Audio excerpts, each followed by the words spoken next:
Alrighty.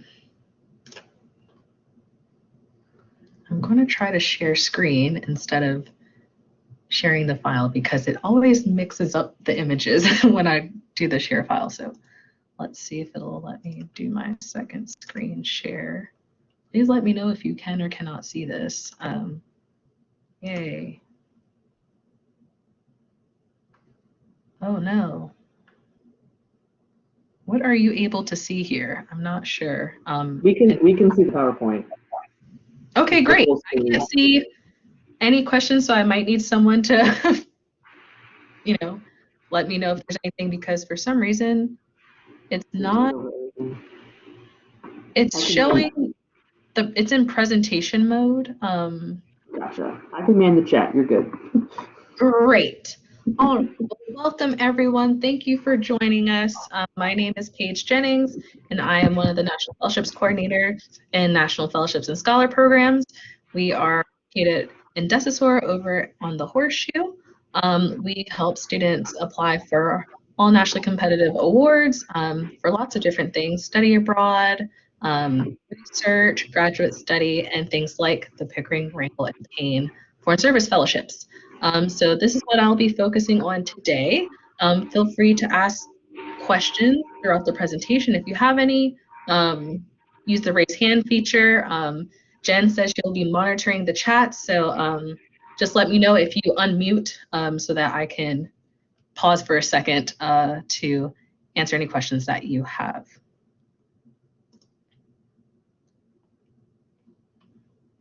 All right, so these three different awards, like I said, there's a lot of overlap, and they all have a similar goal and purpose for existing. And so I want to start with this slide of who are they looking for, so that you get an idea of why these fellowships were created. When you apply for a national fellowship, you always want to keep in mind who's funding it and why they're funding it. And so you have a better idea of who they're looking to invest in. So the Pickering, Rangel, and Payne Foreign Service Fellowships are looking for a couple of different things in their fellows. They're looking for people who have strong academic backgrounds.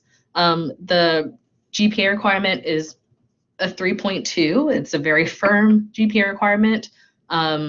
So if you have a 3.19, you're not eligible, but they would like to see that you've gone above and beyond that minimum requirement. They're looking for people with leadership potential, because as someone who will be representing the United States, they want to know that you would be a strong leader. A commitment to public service. So they really want people who really want to serve others domestically and abroad. They are looking for people who have an interest in international affairs and or public policy, which hopefully all of you who are in attendance are. And they're also looking for people who want to pursue a career with the U.S. Foreign Service and State Department, or USAID if you're applying for the Payne Fellowship. So I know the draw here is that you get graduate school funding, but they do want you to really want to have a long-term career in the Foreign Service. And though you're only required to give those 5 years, they would hope that you would stay on and really have a lifelong career with them. The final 2 points are pretty important to think about why these programs were created. So the second to last one says they're looking for people who come from backgrounds that are historically underrepresented in international affairs. So these programs were designed specifically to diversify the fields of international affairs and public policy. So they do look at some different factors, so geographic factors, ethnic background, even something as simple as like ability, or different things that you may have in your background that kind of make you stand out that isn't necessarily prevalent amongst current Foreign Service officers. And the last piece is demonstrated financial needs. So this is funding towards not only your summer internships and then getting you into the Foreign Service, but it's also to give you pretty much a full ride to graduate school. So they really want to invest in people who have that financial need and come from a variety of economic backgrounds. So I've kind of clumped these two together because these are the Department of State Foreign Service fellowships, the Pickering and the Rangel, you will see that they're pretty much identical. If you apply for one, you should probably apply for both because they are looking for the same things. The applications are identical. You can kind of copy and paste and switch out the Pickerings for Rangel. You can't accept both, of course, and their timelines are a little bit different because they know that people are going to be applying for both. But yes, I have clumped these together because they're pretty much the same thing. So something to keep in mind as you look at the Pickering and Rangel versus the Payne Fellowship is the type of Foreign Service officers that are within the State Department. So they have the consular officer, economic officer. I saw we had a couple of econ people there, which is great. Management officer, political officer, and public diplomacy officer. So those are the 5 main ones. Department of State also has a couple of like special Foreign Service officers, and you can find that information on the State Department website. But these are the main 5 that they're looking for. You do not have to indicate in your application which type of officer you would like to be in the future, but it's always good to have an idea of what you think you would be interested in. In the event that you're a finalist for one of these and you have an interview, they will probably ask you which of these you are most interested in, why, and then also how does your graduate study, so the program that you've chosen, how does that kind of contribute to your career as one of these types of officers? So program details, this is a lot of text, I know, I'm sorry, but I put them right next to each other because you can see they're pretty much the same thing. Support of up to $42,000 annually towards tuition and related expenses for a 2-year graduate program at the U.S.-based institution. You have to choose a graduate program that is of relevance to the Foreign Service. So they will kind of specify which degree programs are eligible. So if you're looking for something in the arts, that does not really work. It's not of relevance to the work of a Foreign Service officer, so that would not be eligible. You cannot do a 1-year graduate program. I know there's some kind of accelerated programs. So if students are in the IB program and they want to, do the MIB accelerated, that would not be eligible. They want students to be in school for those full 2 years because they have internship opportunities in between, lots of mentoring, that kind of thing. So 2 years is the standard. If you choose a graduate program that is more expensive than this, believe it or not, there are plenty of programs that are more expensive than that, especially in the DC, New York, Chicago areas. There are some graduate programs that provide supplemental financial assistance, and that will be on the website. They have details about specific graduate schools that they have partnerships with that will say, okay, if you get into our program, we'll give you additional funding to cover the rest. Paige, we have a question, and I actually don't know Yes. the answer to this necessarily. So the question is, could the 2-year MIB program qualify with the 1 year at U of SC and 1 year at a partner school? That is a good question. My gut tells me that they would want you to spend the full 2 years at the same institution. That's my gut too, I would just share, but I'll try and dig around. Yes, that is what my gut is telling me. Yeah. Both programs, you'll have an orientation to the program and to the Foreign Service overall. Believe it or not, there are plenty of Pickering and Rangel fellows that don't really know a ton about what it means to be a Foreign Service officer. I mean, this program is designed for students who, maybe wouldn't expect to become Foreign Service officers. Like their parents aren't Foreign Service officers. They don't know people who are Foreign Service officers. Maybe, they're the first in their family to go to college or first in their family to go abroad. So they really want you to get an understanding of what being an FSO is. So they have orientation and an introduction to Foreign Service. I'll kind of skip down and say they also have mentoring with a current FSO. So you'll be paired with someone and get some mentoring throughout your 2 years in graduate school as you kind of work towards going into the Foreign Service. They're both offering 2 summer internships. This is the one place where the programs are different. So for the Pickering, you will have your first internship with the State Department in DC, so some office within the State Department. And that first internship will be between your first and second year of graduate school. And then your second internship will be at an overseas U.S. consulate or embassy after the completion of the degree. They do provide financial support, but they did not give a dollar amount on the website, at least not that I could see. Rangel, on the other hand, has said up to $10,000 per summer for financial support for these internship opportunities. Their first one is on the Hill in DC, working on international issues for members of Congress. And that one happens before you even begin your graduate studies. So that's kind of a big distinction as well. Your second one is the same as the second one for Pickering, but it happens between the first and second year. So theirs are shifted a summer earlier than the Pickering fellowship. Mentoring for both, and then for both, it is kind of direct path to the Foreign Service. So you will have employment with the State Department. You have to, of course, complete requirements and follow the different policy and clearances, but I will discuss those a bit later. Question? We have one more question. Why is Pickering a State Department internship versus Rangel a congressional internship? I don't really have an answer to that. You're asking us stumping questions. Yes, these are good questions.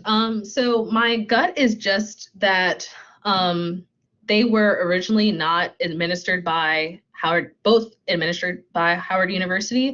So I think they were separate, and one decided to go with the Hill and one decided to go with State Department. But yeah, that's all I can think of.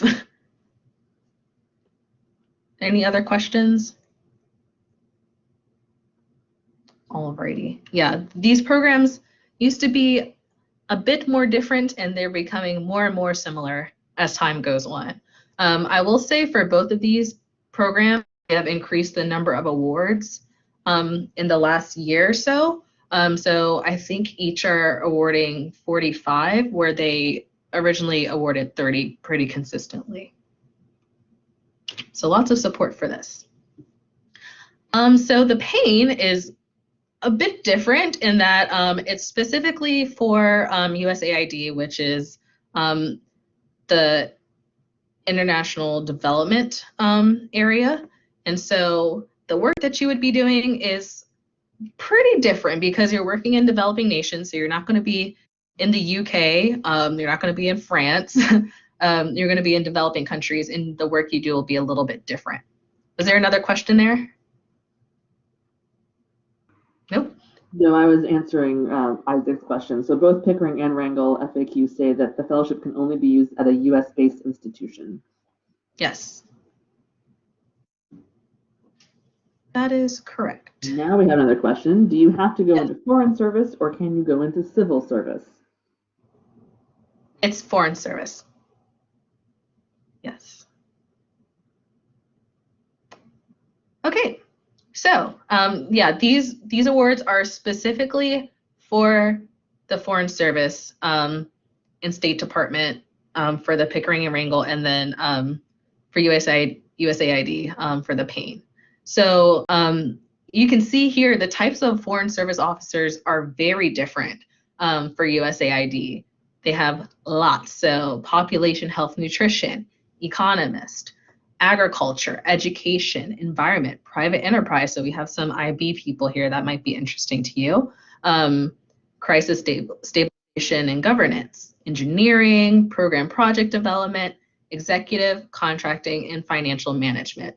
All of these descriptions are listed on their website in case you want to look into those.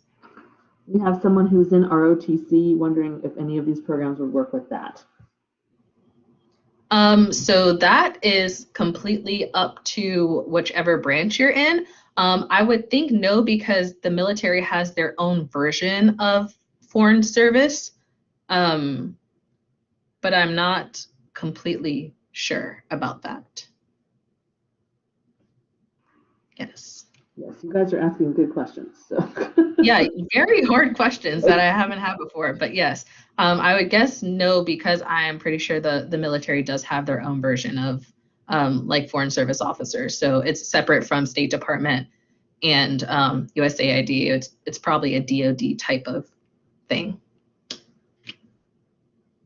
All right, so what is the Payne offering? So they are offering $48,000 a year over 2 years. So same kind of deal. The money's a little bit different, but they still offer that orientation to the program and USAID's Foreign Service. They have one 10-week long overseas internship at a USAID mission. So it's not going to be at the embassy or consulate because of the work. It's a little bit different. Same kind of deal overall. You'll get a mentor.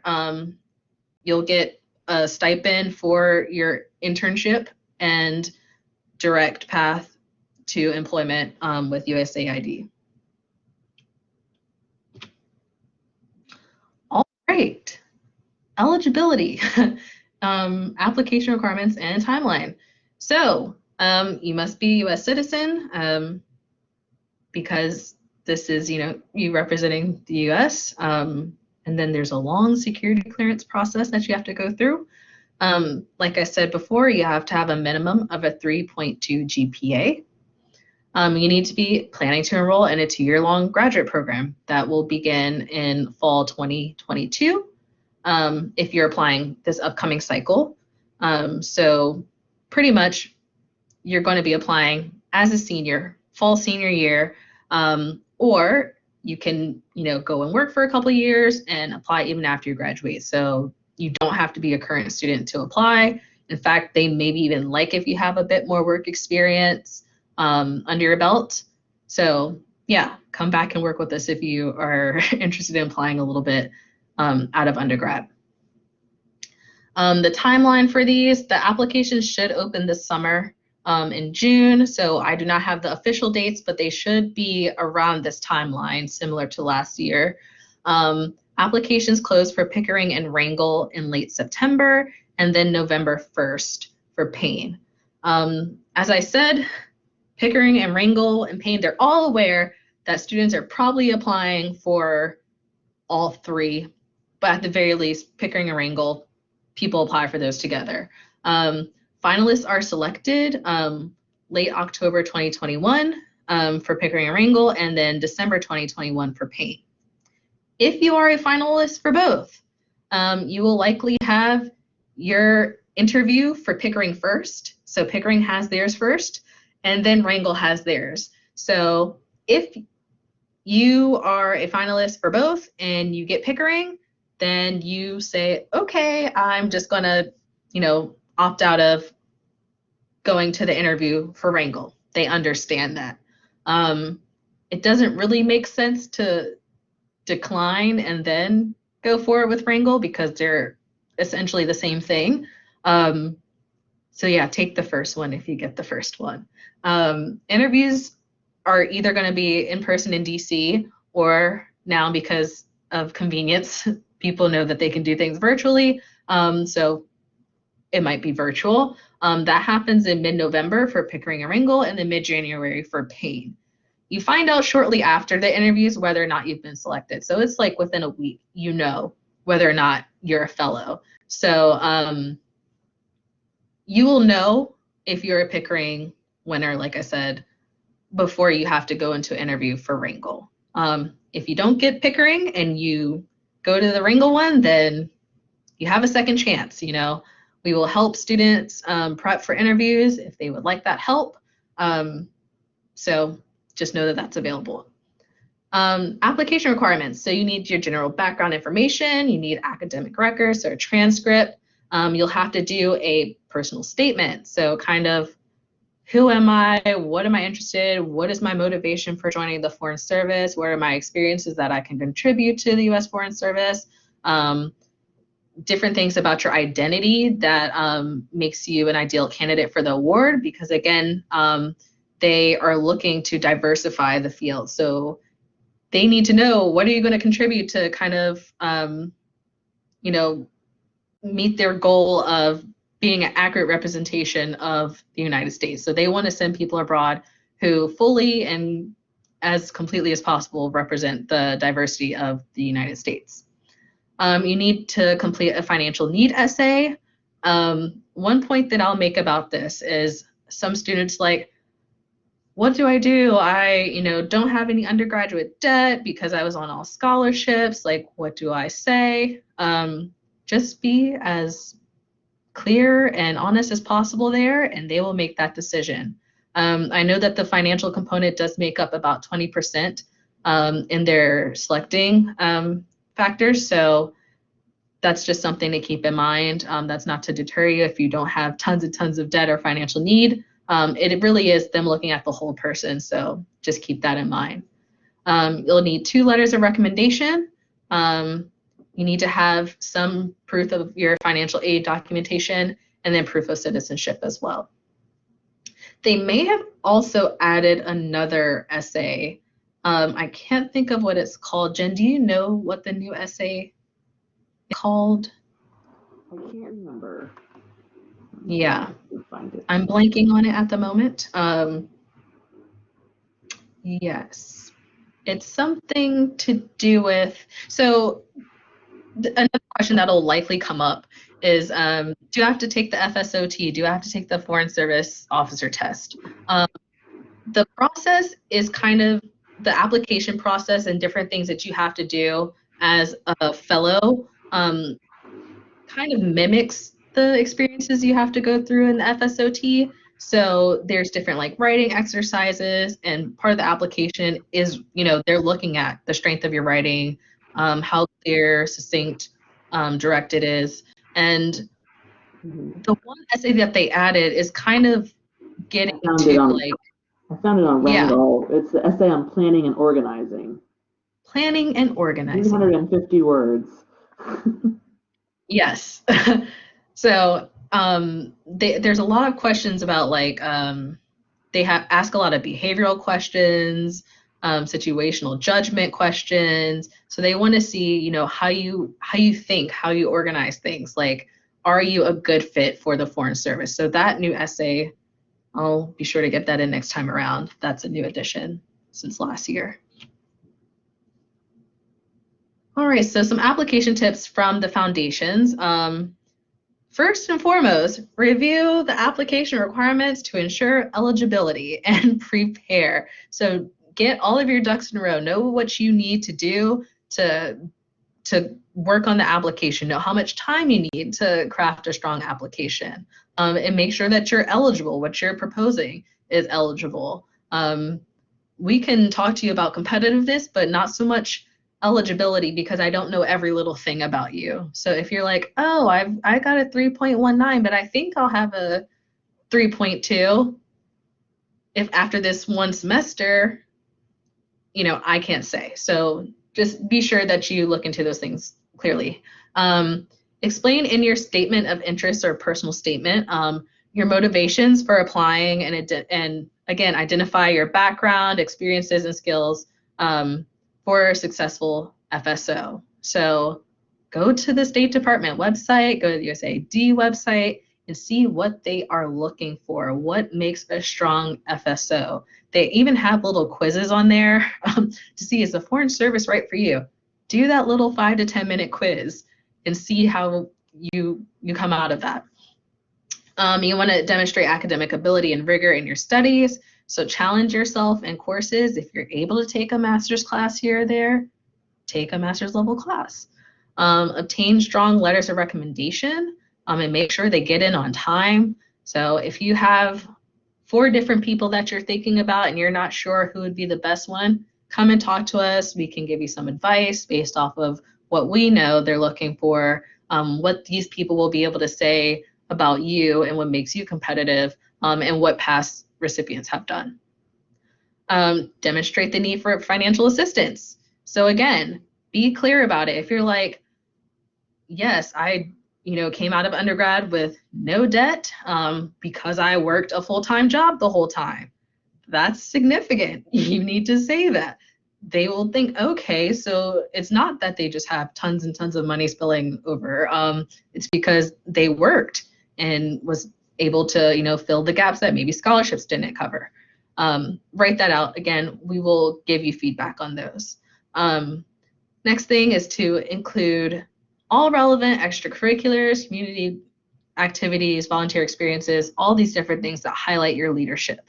Anything that's international in nature or can show that you would be a good FSO by the skills that you used or the skills that you developed, add those things.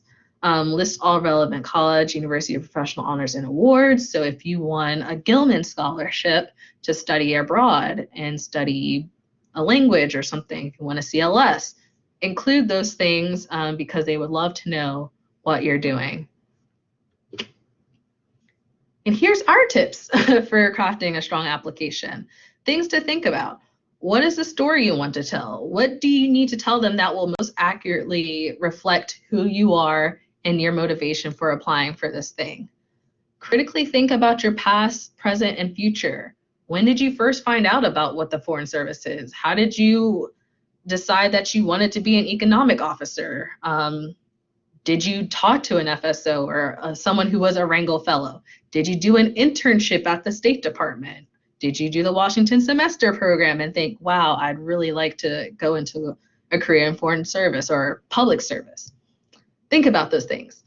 Next thing, this is the time to brag about yourself. And it can be a little bit awkward, but this is not the moment to be humble. Tell us all the great and amazing things that you've done. And if we think you need to, tune it down a little bit, we'll let you know, but chances are we will like that. Consider the overall message you want to convey. So kind of the same with what story you want to tell.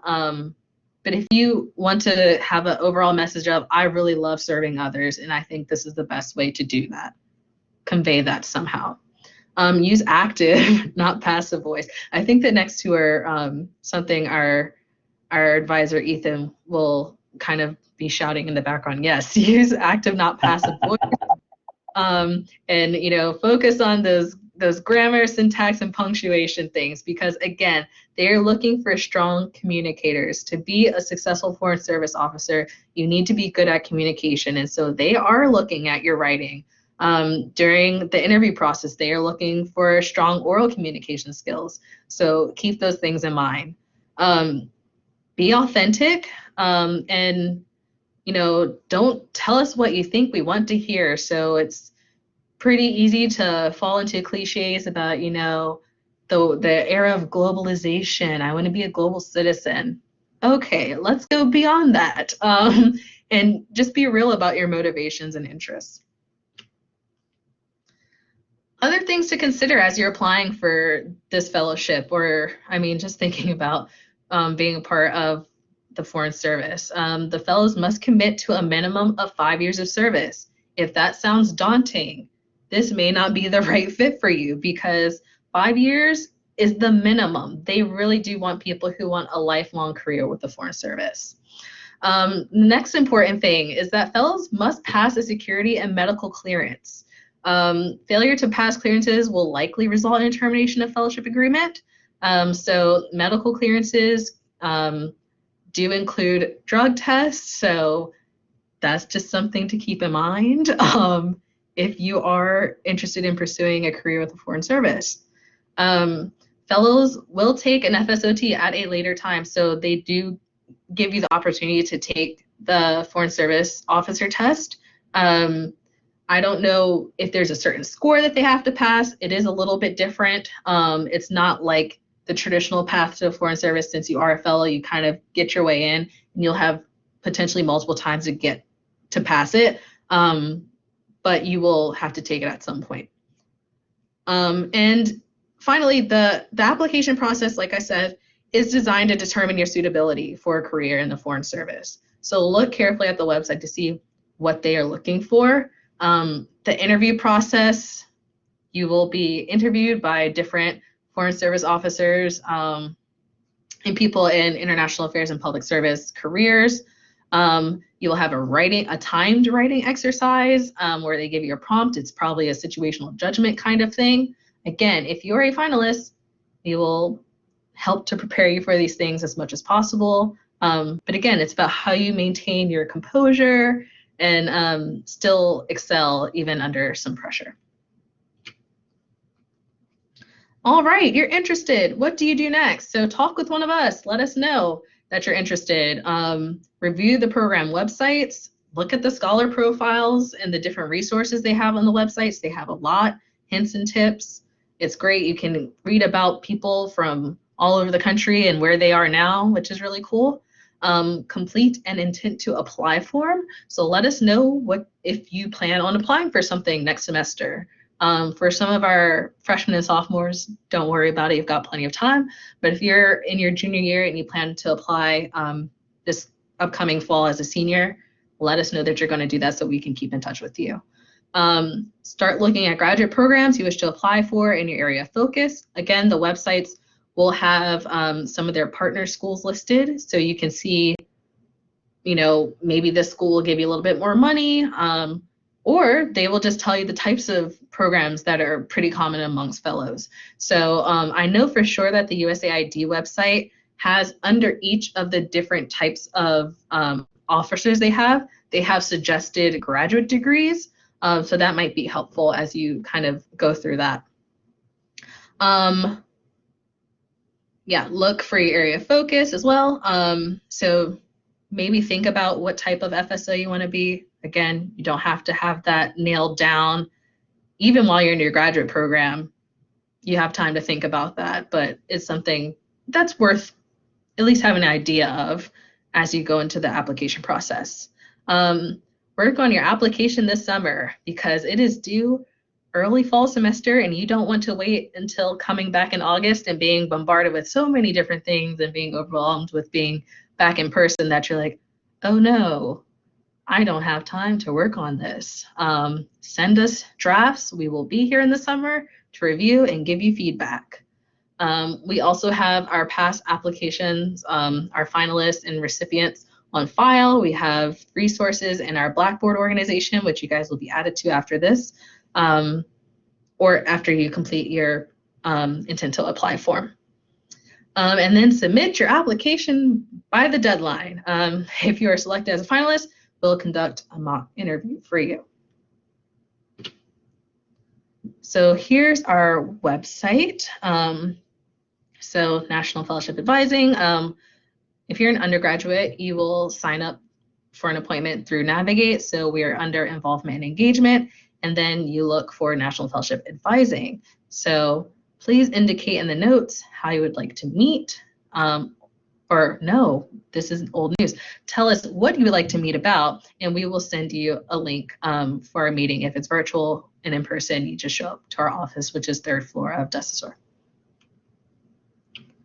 I'm going to stop sharing briefly to take some questions, but I'll also pull up our other opportunities that I think might be a good fit, which is for our juniors, our sophomores, rising sophomore, rising juniors who may be interested in a summer opportunity. But are there any questions in the meantime?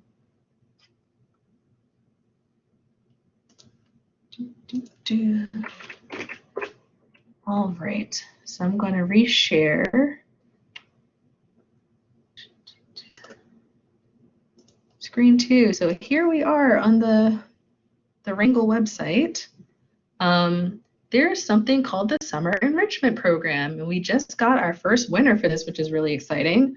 And so if you're kind of early to thinking about a career in foreign service and you kind of want to just get your toes wet and see if it's a good fit, they have a summer program through Rangel. Rangel's the only one that has it. And I think it is 8 weeks long. I could be wrong, 6 to 8 weeks. I don't know. Well, what I do know is that they give you money to go to DC. I don't know if it's in person or virtual this year. But you do kind of like a professional development, different seminars. You hear from different speakers that are in the field of public policy and international affairs. They give you a nice little stipend. The program covers the cost for tuition, travel, housing, and 2 meals per day, which is really nice. Again, they have that 3.2 GPA as a minimum. Again, U.S. citizenship is required, and you need to be at least a sophomore by the application deadline date. It's a great opportunity. Yes, so it's a 6-week-long program. And you'll be taking these courses, so history of U.S. foreign relations and political economy, and then other organizations that you'll hear from. They also have an opportunity to hear about the fellowship. So there's a few of their scholars that go on to be fellows. I've seen a couple on the website that I've noticed. I'm like, hey, that guy was a scholar. So it could be a good opportunity if you want to apply for that. The next one I want to talk about really briefly is the Foreign Affairs IT Fellowship. So it's essentially the same as the Pickering, Rangel, and Payne fellowships, but it's specifically to be one of the IT Foreign Service officers. So like I said, there's a few special FSOs out there, and this is one of them. Let's see, let's go to about the program. So this one is up to $37,500 annually for tuition, all those things. You can actually apply for this as an undergrad student. So you would apply as a sophomore and it'll give you money for your junior and senior years, or you can do like you would with the other programs and apply for a 2-year master's degree. So it'll cover 2 years. They also have 2 summer internships. One is domestic at State Department, and then there's a international one at a U.S. embassy or consulate abroad. This timeline is very different. Their application opens in the fall and it has a deadline, I believe, late January, early February. So if you're interested in IT, please let us know because that's a really cool opportunity as well. All right. Well, thank you all so much. Are there any questions I can help answer for anyone? If not, I will go ahead and stop recording. Please feel free to stick around as if you guys want to ask anything kind of off the record.